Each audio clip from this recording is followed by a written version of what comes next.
महत्त्वाची बातमी ती म्हणजे महसूल मंत्री बावनकुळेंचा शेतकऱ्यांसाठी मोठा निर्णय। शेतीच्या बांधावरून जाणारा शेत रस्ता 12 फुटांचा असणार आहे। आधुनिक शेतीचा लाभ देण्यासाठी निर्णय, तर 3 ते 4 मीटर रुंद रस्ते बांधण्याची महसूल विभागाने परवानगी दिली आहे।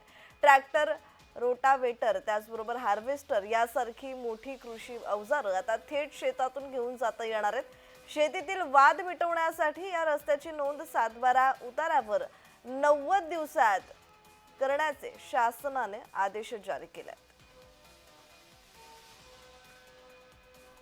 तर आपण पाहतोय महसूल मंत्री बावनकुळेंचा हा शेतकऱ्यांसाठी महत्त्वाचा निर्णय आणि मोठा निर्णय, तो म्हणजे शेतीच्या बांधावरून जाणारा शेत रस्ता 12 फुटांचा असणार आहे।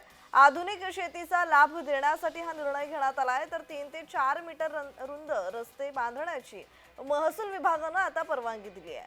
ट्रॅक्टर, रोटावेटर, हार्वेस्टर यासारखी मोठी कृषी अवजारे आता थेट शेतातून घेऊन जाता येणार आहेत। शेतीतील वाद मिटवण्यासाठी या रस्त्याची नोंद 7/12 उतारावर 90 दिवसात करण्याचे शासनाने आदेश जारी केलेले आहेत। आणि या संदर्भात अधिकची माहिती देत आहेत आमचे प्रतिनिधी मनोज दाळकर। मनोज, या संदर्भातला अधिकचा तपशील।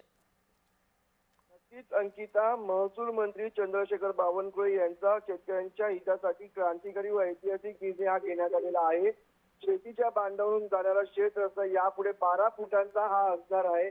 आधुनिक शेतीचा पूर्ण लाभ महाराष्ट्रीय शेतकऱ्यांना मिळवून देण्यासाठी महसूल विभागाचा 60 वर्षानंतर महत्त्वाचा निर्णय हा घेण्यात आलेला आहे आणि 3 ते 4 मीटर रुंद असे रस्ते बांधण्याची महसूल विभागाकडून परवानगी ही देण्यात आलेली आहे। आणि ट्रॅक्टर, रोटवेअर, हार्वेस्टर यासारखी मोठी कृषी अवजारे आता थेट शेतातून घेऊन जाता येणार आहेत। आणि आपण शेतातील वाद मिटवण्यासाठी या रस्त्याची नोंद 7 उतारावर 90 दिवसात करण्याचे आदेशही शासनाने दिले गेले। त्यामुळे महत्त्वाचा निर्णय हा चंद्रशेखर बावनकुळे यांनी घेतलेला आहे। त्यामुळे मोठा फायदा हा शेतकऱ्यांना होणार आहे। आणि कारण की आपण जे आपले शेतीचे बांधून जाणारे रस्ते असतात ते छोटे असतात आणि ते रुंद आता केले गेले 12 फुटांचा आता ते रस्ते असतात। त्यामुळे मोठा फायदा हा गावकऱ्यांना आणि शेतकऱ्यांना होणार आहे। धन्यवाद तुम्ही दिलेल्या माहितीसाठी।